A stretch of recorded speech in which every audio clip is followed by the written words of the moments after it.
Letošnja pomlad je bila v marsikaterem pogledu drugačna. Na Gregorjevo, na dan, ko se ptički ženijo in pomlad prinaša luč, se je letos zgodilo nekaj manj pozitivnega. Z odredbo se je na območju Republike Slovenije ravno na ta dan ob 18. uri zaradi naraščanja števila primerov okužb s koronavirusom COVID-19 razglasila epidemija. Vlada je med mnogimi drugimi sprejela tudi sklep o začasnem zaprtju vrtcev in šol, s katerim se je prepovedalo zbiranje ljudi v zavodih s področja vzgoje in izobraževanja. Zaprtje vrtcev in šol je bilo sprva predvideno od 16. do 29. marca 2020, kasneje se je to obdobje podaljšalo. Ta ukrep je za sabo potegnil kar nekaj drugih posledic, kot so vprašanja o organizaciji varstva, in za mnoge otroke to pomenilo izgubo edinega toplega obroka v dnevu. Večja je bila možnost prenosa morebitne okužbe za stare starše, ki so morebiti varovali vnuke, spremenjena je bila organizacija javnega prevoza, ki je vmes bil tudi začasno ukinjen. Spremenjen način šolanja otrok v osnovni šoli za prvo triado, dela vseh zaposlenih v šolah in hkrati tudi navodila za prihod in odhod staršev iz šole so bili takrat po oceni pristojnih najvarnejši za zdravje otrok in ostalih. Predvsem je bila in bo ostala zelo pomembna higiena rok pri učencih in primerna razdalja v komunikaciji s starši in med zaposlenimi. Po besedah ministrice Kustečeve je bilo nujno potrebno, da starši v šole in vrtce pošljajo samo zdrave otroke in mladostnike.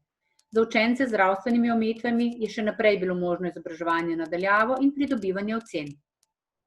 Ta poostren način, ki so ga aktivirali ob vrnitvi prve triade v novo oblikovane razrede, je bil v tistem času po oceni ustanov najvarnejši za zdravje učencev in učiteljev.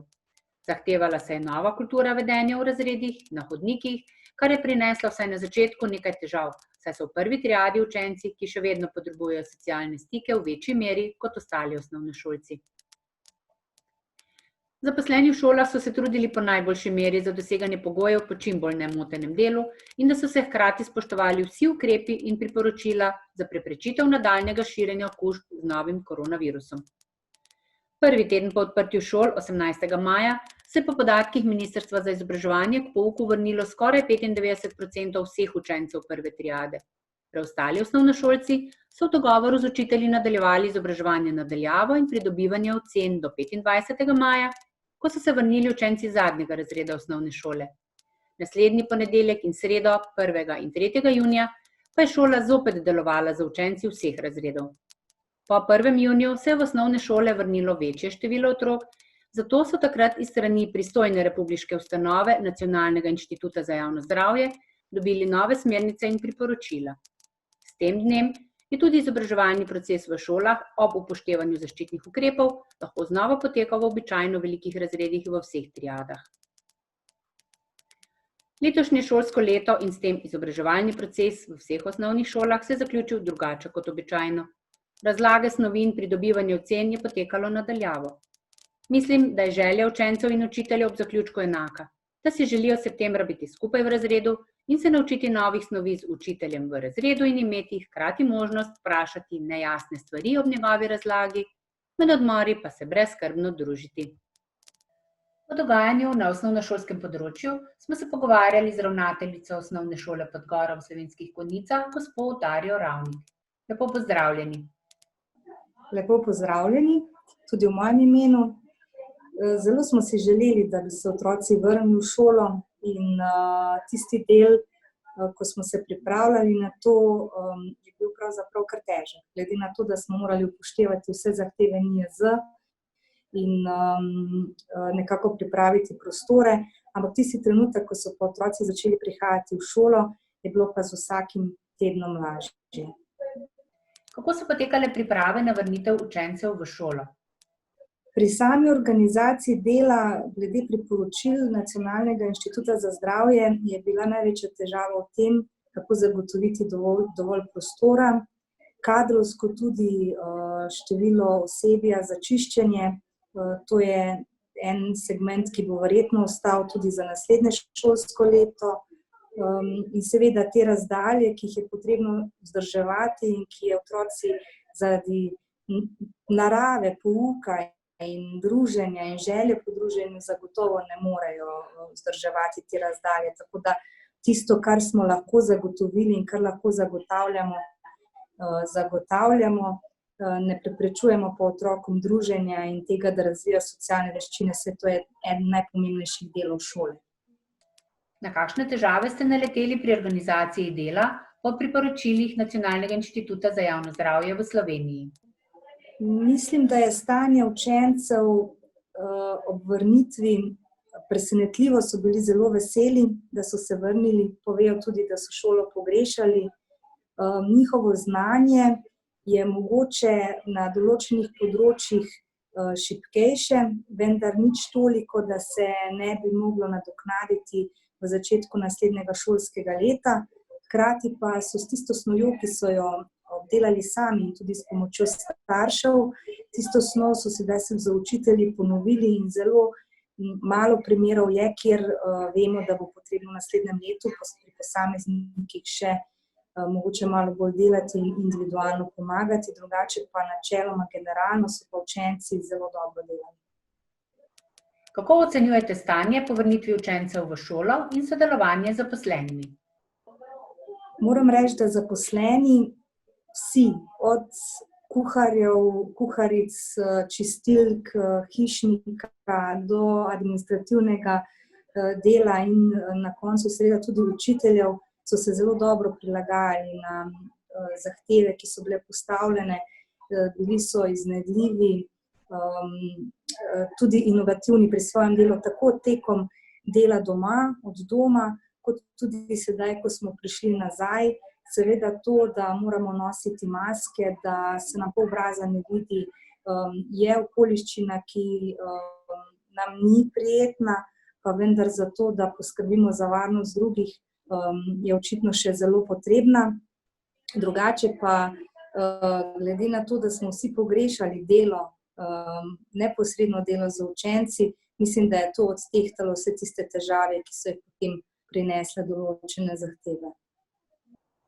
Kako se počutijo zaposleni glede na nove pogoje dela in njihove ovire pri drugače organiziranem izobraževalnem delu? Mogoče glede organizacije samo to, da še vedno ne moremo učencev združevati v skupine pri izbirnih predmetih, da tukaj še nekaj poteka na daljavo.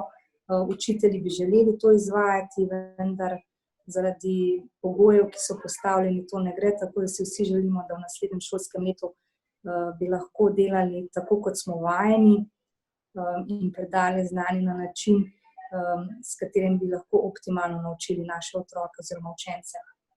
Je pa res, da vsem nam je pa primanjkovalo to, da imamo nek pristen stik. Tako mi sodelavci med seboj, kjer se lahko usedemo, pogovorimo nekatere stvari, tako strokovne kot glede vzgojne plati, razčistimo in tukaj smo se morali slišati preko videokonferenc, telefonov, kar zagotovo ni isto in ta pristen stik z učenci je zagotovo manjkal.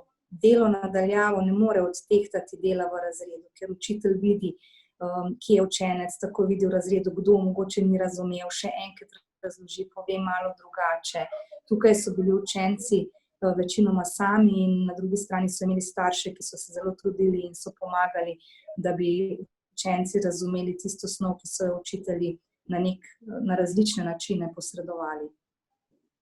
Moram reči, da je zelo hitro minilo tisto obdobje dela na daljavo, še hitreje pa to, ko smo se vrnili nazaj. Vsak teden je potekal drugače, vsak teden, ko smo sprejeli novo skupino učencev, smo morali spremeniti hišni red, nekatere stvari glede organizacije spremeniti in kar naenkrat je tukaj konec šolskega leta. Pravzaprav vsi sodelavke in sodelavci, s katerimi se pogovarjajo, težko verjamemo, da je že jutri zadnji šolski dan in da se poslavljamo od učencev in pravzaprav že načrtujemo delo za naslednje šolsko leto. Tako da po eni strani se veselimo počitnic in jih privoščimo tako staršem kot tudi učencem, ker ta del, ki smo ga sedaj doživeli, je bil na nek način tudi zelo naporen in stresen in mislim, da si vsi zaslužimo počitek. In želim vsem staršem in učencem ene lepe, prijetne počitnice, predvsem pa zdrave v okolju, kjer ne bojo ogroženi in seveda, kar si najbolj želim, da bi naslednje leto začeli tako kot smo vajeni vsako leto in tudi letos speljali do konca, brez tega, da moramo ostajati doma. Bi pa izkoristila priložnost, ki jo imam, da povabim tudi starše k vpisu učencev na osnovno šolo v Špitaliču. Tam je okolje, v katerem se ni treba obremenjevati s tem, da so otroci v preveliki skupini, da jih je potrebno ločevati.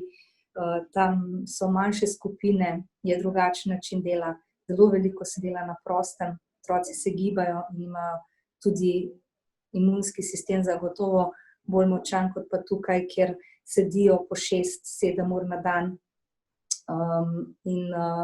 Če je kdo, ki želi vpisati otroka v drugačno podeželsko okolje, kjer veliko pouka preživijo v naravi in spoznavajo snov na konkreten način, potem je osnovna šola v Špitaliču zagotovo pravi odgovor. Šolsko leto se zaključuje. Kakšna je vaša ocena o novem načinu dela in ali je bilo pomanjkanje stikov ovira pri pridobivanju ocen?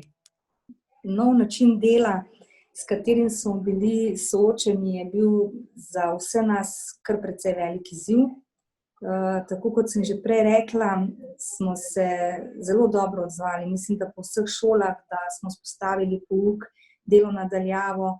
So pa seveda bile stvari, ki smo jih morali sproti reševati. Na začetku naše znanje, obvladovanje tehnike, potem neka komunikacija, tudi učenje staršev, učencev, kako nekatere stvari uporabljati.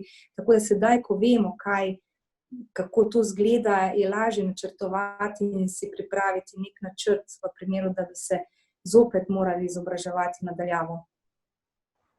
Najlepša hvala za sodelovanje. V nadaljevanju vam želim uspešen zaključek šolskega leta, mirne in prijetne počitnice in seveda uspešen skok v novo šolsko leto. Zavedam se, da je bilo to obdobje za naše starše zelo naporno. Oni so morali biti podaljšana roka učiteljev. Marsikdo od njih, pravzaprav večina, ne ve, kako metodično poteka pouk. In moram reči, da so se vsi dobro znašli, da so sodelovali, da so bili odzivni in vem, da so se tudi zelo, zelo trudili. Zato se jim zahvaljujem za sodelovanje, za njihovo podporo, pa seveda tudi učiteljem za vso fleksibilnost, za ves trud in moram reči, da v takem okolju in s takimi ljudmi na eni in na drugi strani lahko rečem, da je samo to prijetno delati. Tako da hvala vsem.